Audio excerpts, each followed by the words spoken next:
ಮೈ ಕೊಡವಿಕೊಂಡು ಎದ್ದು ನಿಂತಿದ್ದಾರೆ. ಯಡಿಯೂರಪ್ಪ ಮತ್ತೆ ಮೈ ಕೊಡವಿ ಎದ್ದು ನಿಂತುಕೊಂಡಿದ್ದಾರೆ. ಯಾವಾಗ ತನ್ನ ಪುತ್ರನಿಗೆ ಬಿಜೆಪಿ ರಾಜ್ಯಾಧ್ಯಕ್ಷ ಪಟ್ಟವನ್ನು ನೀಡಲಾಯಿತು, ಸತತವಾಗಿ ತಿರುಗಾಡ್ತಾ ಇದ್ದಾರೆ ವಿಜಯೇಂದ್ರ.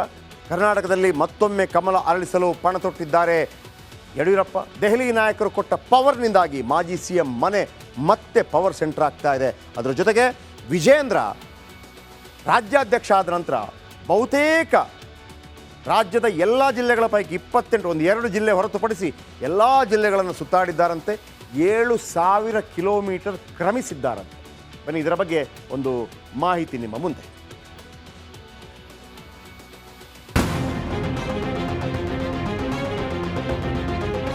ಲೋಕಸಭೆ ಚುನಾವಣೆಯಲ್ಲಿ ಕರ್ನಾಟಕದಿಂದ 70ಕ್ಕೂ ಹೆಚ್ಚು ಸ್ಥಾನ ಗೆಲ್ಲಲೇಬೇಕೆಂಬ ಬಿಜೆಪಿ ವರಿಷ್ಠರ ಕಟ್ಟಪ್ಪಣೆ ಬಿಎಸ್ ಯಡಿಯೂರಪ್ಪ ಮತ್ತು ಬಿವೈ ವಿಜಯೇಂದ್ರಗೆ ಭೀಮಬಲ ತಂದುಕೊಟ್ಟಿದೆ.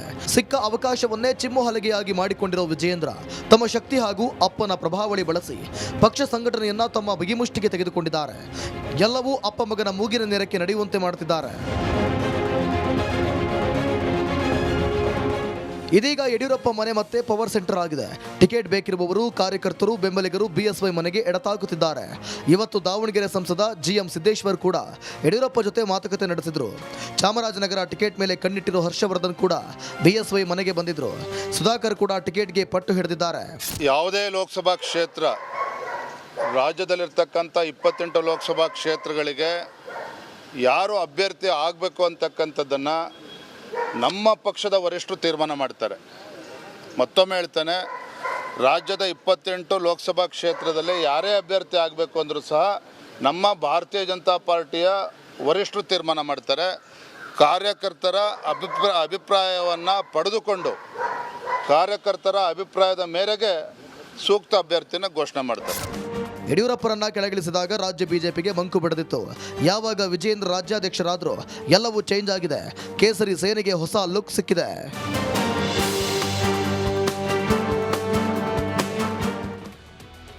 ಯಾವಾಗ ರಾಜ್ಯಾಧ್ಯಕ್ಷರಾದರೂ ಸುಮ್ಮನೆ ಕೂತ್ಕೊಳ್ಳೋಕೆ ಬರೋದಿಲ್ಲ, ಸುತ್ತಾಡಿದ್ದಾರೆ. ಏನೆಲ್ಲ ಮಾಡಿದ್ರು ಬಿಜೆಪಿ ರಾಜ್ಯಾಧ್ಯಕ್ಷರಾದ ಬಳಿಕ ವಿಜಯೇಂದ್ರ. ಯಾಕೆ ಮತ್ತೆ ಯಡಿಯೂರಪ್ಪ ಮನೆ ಪವರ್ ಸೆಂಟರ್ ಆಗ್ತಾ ಇದೆ ಬನ್ನಿ ಹೇಳ್ತೀನಿ. ಬಿಜೆಪಿ ರಾಜ್ಯಾಧ್ಯಕ್ಷರಾದ ಬಳಿಕ ವಿರಮಿಸಲಿಲ್ಲ ವಿಜಯೇಂದ್ರ. ಫುಲ್ ಅಲರ್ಟ್ ಆದರು. ಬರೋಬ್ಬರಿ 31 ಜಿಲ್ಲೆಗಳ ಪೈಕಿ 28ರಿಂದ 29 ಜಿಲ್ಲೆಗಳನ್ನು ಸುತ್ತಿ ಮುಗಿಸಿದ್ದಾರೆ ವಿಜಯೇಂದ್ರ. ಎಲ್ಲೆಲ್ಲಿ ಲೋಪ ದೋಷಗಳಿದೆ ಅಲ್ಲಿಯ ಕಾರ್ಯಕರ್ತರನ್ನು ಎಲ್ಲರನ್ನ ವಿಶ್ವಾಸಕ್ಕೆ ತೆಗೆದುಕೊಳ್ಳುವಂಥ ಪ್ರಯತ್ನಗಳಂತೂ ಆಗ್ತಾ ಇದೆ. ಇದಾದ ನಂತರ ಬರೋಬ್ಬರಿ 7,000 ಕಿಲೋಮೀಟರ್ ಸಂಚರಿಸಿದ್ದಾರಂತೆ. ಬರೋಬ್ಬರಿ 7,000 ಕಿಲೋಮೀಟರ್, 28 ಜಿಲ್ಲೆಗಳು, ಬೇರೆ ಬೇರೆ ಬೇರೆ ಬೇರೆ ಕಡೆ ಯಾರಿಗೆಲ್ಲ ಕೋಪ ಇತ್ತು ಅವರ ಕೋಪ ಶಮನಗೊಳಿಸಿದ್ದಾರೆ. ಬಿಜೆಪಿ ಬಿಡಲು ಮುಂದಾದವರನ್ನೆಲ್ಲ ಮನವೊಲಿಸಿ ಸೈಲೆಂಟ್ ಆಗಿದ್ದಾರೆ. ಬಹುತೇಕರು ಸೈಲೆಂಟ್ ಆಗಿದ್ದಾರೆ. ಪ್ರೀತಮ್ ಗೌಡ ಹಾಸನದಲ್ಲಿ ಆಗದೇ ಇಲ್ಲ, ಅದು ಕೂಡ JDS ಜೊತೆ ಬಾಬಾ ಸಾಧ್ಯನೇ ಇಲ್ಲ. ದೇವೇಗೌಡರ ಕುಟುಂಬದ ಜೊತೆ ಸಾಧ್ಯನೇ ಇಲ್ಲ. ಕಾಂಗ್ರೆಸ್ಗೆ ಬರೋದಕ್ಕೆ ರೆಡಿಯಾಗಿದ್ದರು. DK ಶಿವಕುಮಾರ್ ಕೂಡ ಒಂದು ಗಾಳ ಹಾಕಿದ್ರು ಇವರಿಗೆ. ಯಾವಾಗ ವಿಜಯೇಂದ್ರ ರಾಜ್ಯಾಧ್ಯಕ್ಷರಾದರೂ ಪ್ರೀತಮ್ ಗೌಡ ಫುಲ್ ಖುಷ್. ಅವರನ್ನು ಪದಾಧಿಕಾರಿಗಳ ಪಟ್ಟಿಯಲ್ಲಿ ಕೂಡ ಅವರನ್ನು ನೇಮಿಸಲಾಗಿದೆ. ಇನ್ನು ರೇಣುಕಾಚಾರ್ಯ ಯಾವ ರೀತಿಯಲ್ಲಿ ಅಂತಂದರೆ ಯಡಿಯೂರಪ್ಪ ಅವರವರು ಅಂತಂದರೆ ಯಾವ ರೀತಿ ಮಾತಾಡ್ತಾ ಇದ್ರು ಅಂತಂದರೆ ಅವರಿಗೆ ನೋಟಿಸ್ ಕೂಡ ನೀಡಲಾಗಿದೆ. ಅವರು ಕೂಡ ಕಾಂಗ್ರೆಸ್ಗೆ ಹೋಗ್ಬಿಟ್ಟು ದಾವಣಗೆರೆಯಿಂದ ಟಿಕೆಟ್ ಕೇಳೋದಕ್ಕೆ ರೆಡಿಯಾಗಿದ್ದರು. DK ಶಿವಕುಮಾರ್ ಜೊತೆ ಮಾತುಕತೆ ಕೂಡ ನಡೆದಿತ್ತು. ಅವರು ಸೈಲೆಂಟ್ ಆಗಿದ್ದಾರೆ. ಜಗದೀಶ್ ಶೆಟ್ಟರ್ ರಾತ್ರೋರಾತ್ರಿ ವಾಪಸ್ ಮರಳಿಗುಡಿಗೆ ಗರ್ವಾಪ್ಸಿ. ಆ್ಯಂಡ್ ಈಗ ಮಾಜಿ DCM ಲಕ್ಷ್ಮಣ ಸವದಿ ಅವರಿಗೂ ಕೂಡ ವಿಜಯೇಂದ್ರ ಗಾಳ ಹಾಕಿದ್ದಾರೆ. ಮಾತುಕತೆಗಳು ನಡೀತಾ ಇದೆ. ಶತ್ರುವಿನಂತೆ ಸೋಮಣ್ಣ ಮನವೊಲಿಕೆ ಕೂಡ ಬಹುತೇಕ ಸಕ್ಸಸ್ ಆಗಿದೆ. ಯಾಕಂದರೆ ಸ್ವತಃ ಅವರೇ ಹೇಳಿದರು, ನಾನು ಅಮಿತ್ ಶಾ ಅವ್ರ ಜೊತೆ ಮಾತಾಡಿ ಎಲ್ಲ ಸಮಾಧಾನ ಆಗಿದೆ ಅಂತ ಹೇಳಿ. ವಿ ಸೋಮಣ್ಣ ಅವರಿಗೆ ತುಮಕೂರು ಟಿಕೆಟ್ ಕೊಡೋ ಸಾಧ್ಯತೆ ಇದೆ ಅಥವಾ ಅವರನ್ನು ರಾಜ್ಯಸಭೆಗೆ ಆಯ್ಕೆ ಮಾಡ್ತಾರೆ. ಯಾವಾಗ ಯಡಿಯೂರಪ್ಪನವರು ಬಿಜೆಪಿಯಿಂದ ದೂರ ಇದ್ದಾರೆ ಅಂದರೆ ಅವರನ್ನು ಮುಖ್ಯಮಂತ್ರಿ ಪಟ್ಟದಿಂದ ಕೆಳಗಿಳಿಸಲಾಯಿತು. ಕಳೆದ ಬಾರಿ 2018ರಲ್ಲಿ 35 ಸ್ಥಾನ ಗಳಿಸಿದ್ದಂತಹ ಲಿಂಗಾಯತ MLAಗಳು ಈ ಬಾರಿ ಬಿಜೆಪಿಯಲ್ಲಿ ಕೇವಲ 15. ಯಾವಾಗ 15, 17 ಗಳಿಸ್ತಾ ಇದ್ದಂಥ ಕಾಂಗ್ರೆಸ್ನಲ್ಲಿ ಈ ಬಾರಿ ಲಿಂಗಾಯತ MLAಗಳ ಸಂಖ್ಯೆ 35. ಗೊತ್ತಾಗ್ಬಿಡ್ತು ಕೇಂದ್ರಕ್ಕೆ, ಬಿಜೆಪಿ ಹೈಕಮಾಂಡ್ಗೆ. ಯಡಿಯೂರಪ್ಪನವರು ಬರೆದಿದ್ರೆ ಆಗಲ್ಲ. ಹಾಗಾಗಿ ಲಿಂಗಾಯತರನ್ನ ಮತ್ತೆ ಬಿಜೆಪಿಗೆ ಸೆಳೆಯುತ್ತಾ ಇದ್ದಾರೆ ವಿಜಯೇಂದ್ರ ಮತ್ತು ಯಡಿಯೂರಪ್ಪ. ಅದಕ್ಕಾಗಿ ಜಗದೀಶ್ ಶೆಟ್ಟರ್ ಇರ್ಬೋದು, ಮತ್ತೊಂದು ಕಡೆ ಲಕ್ಷ್ಮಣ ಸವದಿ ಅವರು ಇರ್ಬೋದು. ಇನ್ನು ಬಸನಗೌಡ ಪಾಟೀಲ್ ಯತ್ನಾಳ್ ಈಗಲೂ ಸ್ವಲ್ಪ ಕೋಪದಲ್ಲಿದ್ದಾರೆ. ಅವರನ್ನು ಕೂಡ ಬಾಗಲಕೋಟೆಯಿಂದ ಕೆಳಗಿಳಿಸಿ ಅವರನ್ನು ಕೇಂದ್ರಕ್ಕೆ ಕರೆಸಿಕೊಳ್ಳುವಂಥ ಪ್ರಯತ್ನಗಳಾಗ್ತಾ ಇದೆಯಂತೆ. ಮತ್ತೊಂದು ಕಡೆ BL ಸಂತೋಷ್ ಅವರು ಅಂದರೆ ಎಲ್ಲ ನಿರ್ಧಾರಗಳು ಒಂದು ಮಾತನ್ನು ಹೇಳಿದ್ರು, ನಮ್ಮ ಪಕ್ಷದ ಹಿರಿಯರು ತೀರ್ಮಾನ ಕೈಗೊಳ್ತಾರೆ ಅಂದರೆ ಯಡಿಯೂರಪ್ಪನವರೇ ಅನ್ನುವಂಥ ಸಂದೇಶವನ್ನು ಕೂಡ ವಿಜಯೇಂದ್ರ ಅವರು ರವಾನೆ ಮಾಡಿದ್ದಾರೆ. ಆದರೆ ವಿಜಯೇಂದ್ರ ಎಲ್ಲರನ್ನ ಮನಗೆಲ್ಲೋ ಪ್ರಯತ್ನವನ್ನು ಮಾಡ್ತಾ ಇದ್ದಾರೆ. ಆದರೆ ಬಹುಶಃ ಬಸನಗೌಡ ಪಾಟೀಲ್ ಯತ್ನಾಳ್ ವಿಚಾರದಲ್ಲಿ ಮಾತ್ರ ಒಂದು ಆಗಿಲ್ಲ ಅಂತ ಅನಿಸುತ್ತೆ. ಉಳಿದೆಲ್ಲರನ್ನು ಕೂಡ ಮನವೊಲಿಸುವ ಪ್ರಯತ್ನಗಳಾಗ್ತಾ ಇದೆ.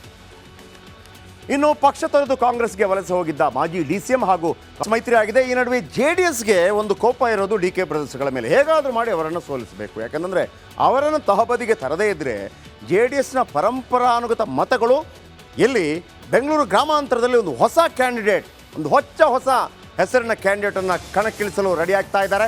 ಇದು ಈ ಕ್ಷಣದ ಅತಿ ದೊಡ್ಡ ಬ್ರೇಕಿಂಗ್ ನ್ಯೂಸ್. DK ಬ್ರದರ್ಸ್ಗೆ ಶಾಕ್ ಕೊಡಲು ದೋಸ್ತಿ ಭರ್ಜರಿ ಸಿದ್ಧತೆ. DK ಸುರೇಶ್ ವಿರುದ್ಧ ಬಿಜೆಪಿಯಿಂದ ಪ್ರಬಲ ಅಭ್ಯರ್ಥಿ ಸಿದ್ಧರಾಗಿದ್ದಾರೆ. ಯಾರು ಕೂಡ ಊಹೆ ಮಾಡದ ಅಭ್ಯರ್ಥಿಗೆ ಈ ಬಾರಿ ಬಿಜೆಪಿ ಟಿಕೆಟ್ ಕೊಡುತ್ತೆ. ಆದರೆ ಇವರ ಮೂಲ JDS ಆಗಿರಬಹುದು. ಇದು ರಿಪಬ್ಲಿಕ್ ಕನ್ನಡದ ಪೊಲಿಟಿಕಲ್ ಎಕ್ಸ್ಕ್ಲೂಸಿವ್.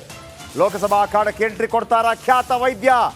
ಅವರು ಬೇರೆ ಯಾರು ಅಲ್ಲ, ಖ್ಯಾತ ವೈದ್ಯ ಡಾಕ್ಟರ್ CN ಮಂಜುನಾಥ್ ಅವರಿಗೆ ಬಿಜೆಪಿ ಟಿಕೆಟ್ ಸಿಗುತ್ತಾ? ಜಯದೇವಾದ ವೈದ್ಯರಾಗಿ ಈಗ ನಿವೃತ್ತಿ ಹೊಂದಿರುವಂಥ ಮಂಜುನಾಥ್ಗೆ ಬೆಂಗಳೂರು ಗ್ರಾಮಾಂತರ ಟಿಕೆಟ್ ಕೊಡೋದಕ್ಕೆ ಬಿಜೆಪಿ ಮತ್ತು RSS ರೆಡಿಯಾಗಿದೆ. RSS ನಾಯಕರಿದ್ದಲೇ ತೆರೆಮರೆಯಲ್ಲಿ ಪ್ರಯತ್ನವಾಗ್ತಾ ಇದೆ. DK ಸುರೇಶ್ ಅವರನ್ನು ಬೆಂಗಳೂರು ಗ್ರಾಮಾಂತರದಲ್ಲಿ ಸೋಲಿಸಬೇಕು ಅಂತಂದರೆ ಒಬ್ಬ ನಾಯಕ ಬೇಕೇ ಬೇಕು. ಇವರೇ ನೋಡಿ ಮಂಜುನಾಥ್ ಮೊನ್ನೆ ಜಯದೇವದಿಂದ ನಿವೃತ್ತಿ ಹೊಂದಿ ಬರುವಂಥ ಸಂದರ್ಭದಲ್ಲಿ ಅವರಿಗೆ ಬಂದಂತಹ ದೊಡ್ಡ ಮಟ್ಟದ ಒಂದು ಸ್ವಾಗತ ಯಾವ ರೀತಿ ಇತ್ತು ಅಂದರೆ ಒಂದು ವಿದಾಯ. ಮಂಜುನಾಥ್ ಮನವೊಲಿಸೋ ಹೊಣೆ ದೇವೇಗೌಡರ ಕುಟುಂಬಕ್ಕೆ ನೀಡಲಾಗಿದೆ ಅಂತ ಈ ಹಿಂದೆ ಕುಮಾರಸ್ವಾಮಿ ಅವರು ಕೂಡ ಹೇಳಿದರು. ಒಂದು ವೇಳೆ CN ಮಂಜುನಾಥ್ ಅವರು ಒಪ್ಕೊಂಡ್ರೆ ಅದಕ್ಕಿಂತ ದೊಡ್ಡ ಖುಷಿ ವಿಚಾರ ಯಾವುದಿದೆ ಅನ್ನುವಂಥದ್ದು. ಸೊ ಹಾಗಾಗಿ ಭಾಳ ಹತ್ತಿರದ ಸಂಬಂಧಿ, ದೇವೇಗೌಡರ ಭಾಳ ಹತ್ತಿರದ ಸಂಬಂಧಿ ಇವರು. ಆದರೆ ಯಾವತ್ತೂ ಕೂಡ ಅದು ದೇವೇಗೌಡರಾಗಲಿ ಅಥವಾ ಮಂಜುನಾಥ್ ಅವರಾಗಲಿ ಆ ರಾಜಕೀಯ ಸಂಬಂಧವನ್ನು ಯಾವತ್ತೂ ಕೂಡ ಬೇರೆ ರೀತಿಯಲ್ಲಿ ಬಳಸ್ಕೊಂಡಿಲ್ಲ. ಆದರೆ ಈಗ ಅದು ರಾಜಕೀಯ ಎಂಟ್ರಿ ಆಗಿ ಅದು ಕೂಡ ಬಿಜೆಪಿಯಿಂದ ಅಖಾಡಕ್ಕೆ ಬನ್ನಿ. ಇದರ ಬಗ್ಗೆ ಇನ್ನಷ್ಟು ಹೆಚ್ಚಿನ ಮಾಹಿತಿಗಳನ್ನು ಹೇಳ್ತಾ ಹೋಗ್ತೀನಿ. DK ಬ್ರದರ್ಸ್ ಅವರಿಗೆ ಒಂದು ಶಾಕ್ ಕೊಡಲೇಬೇಕಂದ್ರೆ ಬೆಂಗಳೂರು ಗ್ರಾಮಾಂತರದಲ್ಲಿ ಮಾತ್ರ ಕಾಂಗ್ರೆಸ್ ಇರುವಂಥದ್ದು ಒಂದೇ ಒಂದು ಸೀಟ್ ಬೆಂಗಳೂರು ಗ್ರಾಮಾಂತರದಲ್ಲಿ. ಅಲ್ಲಿ ಪ್ರಬಲ ಅಭ್ಯರ್ಥಿಯನ್ನು CP ಯೋಗೀಶ್ವರ್ ಬಗ್ಗೆ ಮಾತು ಬರ್ತಾ ಇತ್ತು, ಕುಮಾರಸ್ವಾಮಿ ಬಗ್ಗೆ ಮಾತು ಬರ್ತಾ ಇತ್ತು. ಆದರೆ CN ಮಂಜುನಾಥ್ ಅವರು ಏನಾದರೂ ಕಣಕ್ಕಿಳಿಯುವಂಥ ಪ್ರಯತ್ನವನ್ನು ಮಾಡಿದರೆ ಖಂಡಿತವಾಗಲೂ ಭಾಳ ದೊಡ್ಡ ಒಂದು ಶಾಕ್ ಕಾಂಗ್ರೆಸ್ ಪಾಲಿಗೆ ಉಂಟಾಗಲಿದೆ, DK ಸುರೇಶ್ ಪಾಲಿಗೆ ಉಂಟಾಗಲಿದೆ. ಯಾಕಂದರೆ ಆ ಭಾಗ ಇದೆಯಲ್ಲ, ಬೆಂಗಳೂರು ಗ್ರಾಮಾಂತರ, ರಾಮನಗರ, ಆಮೇಲೆ ಚನ್ನಪಟ್ಟಣ, ಮಂಡ್ಯ, ಇದೆಲ್ಲವೂ ಕೂಡ ತಮ್ಮ ಹದ್ದುಬಸ್ತಿನಲ್ಲಿರಬೇಕು ಅಂತೇಳಿ ದೇವೇಗೌಡರ ಕುಟುಂಬದ ಒಂದು ಆಸೆ ಮೊದಲಿಂದಲೂ ಕೂಡ. ಆದರೆ DK ಶಿವಕುಮಾರ್ ಅದಕ್ಕೆ ಅಡ್ಡಗಾಲ ಆಗ್ತಾನೇ ಇದ್ದಾರೆ. ಜಯದೇವ ಆಸ್ಪತ್ರೆ ನಿರ್ದೇಶಕರಾಗಿ ಮಂಜುನಾಥ್ ಅವರು ಸೇವೆ ಸಲ್ಲಿಸಿದ್ದಾರೆ. ಬಹಳ ಒಳ್ಳೆಯ ಹೆಸರಿದೆ. ಈಗ ರಾಜಕೀಯವಾಗಿ ಟೀಕೆ ಟಿಪ್ಪಣಿ ಮಾಡಿದಾಗ ದೇವೇಗೌಡರನ್ನ ಟೀಕೆ ಮಾಡೋದಾಗಿರ್ಬೋದು ಅಥವಾ ಕುಮಾರಸ್ವಾಮಿ ಅವರನ್ನು ಟೀಕೆ ಮಾಡೋದಾಗಿರ್ಬೋದು, ಅವರ ಕುಟುಂಬಸ್ಥರಾಗಿದ್ದರೂ ಕೂಡ ಜಯದೇವ್ ಅವರನ್ನು ಮಂಜುನಾಥ್ ಅವರನ್ನು ಯಾರೊಬ್ಬರು ಟೀಕೆ ಮಾಡೋದು. ಹಾಗಂತ ಅವರನ್ನಿಟ್ಟುಕೊಂಡು ದೇವೇಗೌಡರು ಕೂಡ ಯಾವತ್ತೂ ರಾಜಕೀಯ ಮಾಡಿಲ್ಲ, ದೇವೇಗೌಡರ ಕುಟುಂಬ ಕೂಡ ರಾಜಕೀಯ ಮಾಡಿಲ್ಲ. ಈಗ ನಿವೃತ್ತಿ ಹೊಂದಿದ್ದಾರೆ. ಸೊ ಹಾಗಾಗಿ ಸಾಕಷ್ಟು ಜನಮನ್ನಣೆ ಗಳಿಸಿರುವ ಡಾಕ್ಟರ್ CN ಮಂಜುನಾಥ್ ಅವರು ಬೆಂಗಳೂರು ಗ್ರಾಮಾಂತರದ ಅಭ್ಯರ್ಥಿ ಆಗ್ತಾರಂತೆ. ಮಂಜುನಾಥ್ ವೈದ್ಯಕೀಯ ಕ್ಷೇತ್ರಕ್ಕೆ ಸಲ್ಲಿಸಿದ ಕೊಡುಗೆ ಅಪಾರ. ಹಾಗಂತ ಎರಡೆರಡು ಬಾರಿ ಬಿಜೆಪಿ ಸರ್ಕಾರ ಇದ್ದಾಗಲಿರ್ಬೋದು, ಕಾಂಗ್ರೆಸ್ ಸರ್ಕಾರ ಇದ್ದಾಗಲಿರ್ಬೋದು 1.5 ವರ್ಷ ಅವರನ್ನು ಮತ್ತೆ ಮುಂಬಡ್ತಿ ನೀಡ್ತಾ ಬಂತು. ಒಕ್ಕಲಿಗ ಸಮುದಾಯಕ್ಕೆ ಸೇರಿರುವಂಥ ಡಾಕ್ಟರ್ CN ಮಂಜುನಾಥ್ ಅವರು ಒಕ್ಕಲಿಗ ಸಮುದಾಯಕ್ಕೆ ಸೇರಿರ್ಬೋದು, ಆದರೆ ಅವರು ವೈದ್ಯಲೋಕ ಸಮುದಾಯಕ್ಕೆ ಸೇರಿದಂಥ ನಾಯಕರಲ್ಲಿ ಎರಡು ಮಾತಿಲ್ಲ. ದೇವೇಗೌಡರ ಕುಟುಂಬಸ್ಥರು ಆಗಿರುವಂತಹ CN ಮಂಜುನಾಥ್ ಅವರು ಇದೀಗ ಮಂಜುನಾಥ್ ಕಣಕ್ಕಿಳಿಸುತ್ತೇವೆ ಅಂತ ಹೇಳಿದೆಯಂತೆ ಬಿಜೆಪಿಯಿಂದಲೇ ಟಿಕೆಟ್ ನೀಡಿ ಗೆಲ್ಲಿಸಿಕೊಂಡು ಬರುತ್ತೇವೆ ಅಂತ ಬಿಜೆಪಿ ಹೇಳಿದೆಯಂತೆ. JDS ಬೇಡ, ನಾವು ಮಾಡ್ತೀವಿ ಅಂತ ಕುಮಾರಸ್ವಾಮಿಗೆ ದೆಹಲಿ ನಾಯಕರು ಭರವಸೆ ನೀಡಿದ್ದಾರಂತೆ. ಮಂಜುನಾಥ್ ಒಪ್ಪಿದ್ರೆ ಅದಕ್ಕಿಂತ ಒಳ್ಳೆಯ ಸುದ್ದಿ ಇನ್ನೇನಿರುತ್ತೆ ಅಂಥೇಳಿ ಸ್ವತಃ ಕುಮಾರಸ್ವಾಮಿ ಅವರು ಬಹಿರಂಗವಾಗಿ ಹೇಳ್ಕೊಂಡಿದ್ದಾರೆ. ಹಾಗಾಗಿ ಮಂಜುನಾಥ್ ಅವರು ಅಭ್ಯರ್ಥಿ ಆಗ್ತಾರ, ರಾಜಕೀಯದಲ್ಲಿ ಏನು ಬೇಕಿದ್ರೂ ಆಗ್ಬೋದು ಅಂತ ಒಳ್ಳೆ ಜನಪ್ರಿಯತೆ ಮಂಜುನಾಥ್ ಅವರಿಗೆ ಖಂಡಿತವಾಗ್ಲೂ ಇದೆ. ಬನ್ನಿ ವೀಕ್ಷಕರೇ.